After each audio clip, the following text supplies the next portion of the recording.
आपण पाहत आहात जनहित प्रवर्तक वृत्तवाहिनी सिटी लाईन न्यूज. पाहत रहा.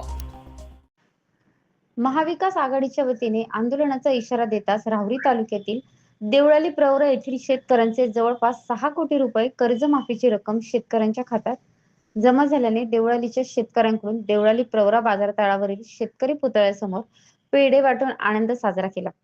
प्रसंगी सोसायटीचे माजी अध्यक्ष नानासाहेब पठारे, माजी उपाध्यक्ष उत्तम कडू, माजी संचालक शिवाजी मुसमाडे, काँग्रेसचे शहराध्यक्ष तथा डॉक्टर तनपुरे, कारखान्याचे संचालक कृष्णा मुसमाडे, अरुण ढूस, प्रहारचे आप्पासाहेब ढूस, माजी संचालक नानासाहेब कदम, दीपक पठारे, देवराम कडू, रावसाहेब वरखडे, सुभाष होले, राहुल महाकाळ, कैलास चव्हाण, सुभाष वाकडे, आप्पासाहेब उरे, अभिजित कदम, आबा राजळे, मनोज संसारे, अन्सार पठाण, सियाजभाई, शाकीर तांबोळी, मुनीर बागवान आदी मोठ्या संख्येने शेतकरी उपस्थित होते.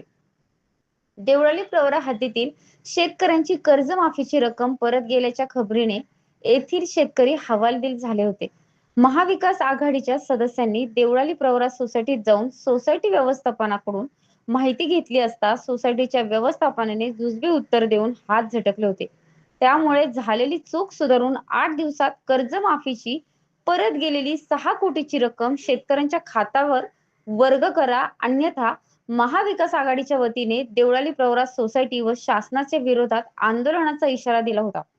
या आंदोलनाच्या इशाऱ्याने प्रशासन खडबडून जागे झाले आणि वरिष्ठ पातळीवर सूत्रे हल्ली आणि आज अखेर शेतकऱ्यांच्या खात्यावर कर्जमाफीची रक्कम जमा झाली.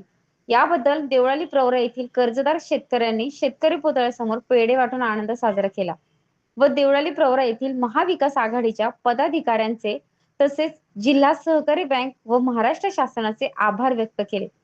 सिटी लाईन न्यूज साठी प्रतिनिधी देवळाली प्रवरा. लोकांसाठी, लोकक्रांतीसाठी जनहित प्रवर्तक बनलेले निर्भीड, निपक्षपाती web portal, YouTube channel city line news like करा, कमेंट करा, सबस्क्राईब करा, बेल आयकॉनवर दाबून शेअर करायला विसरू नका.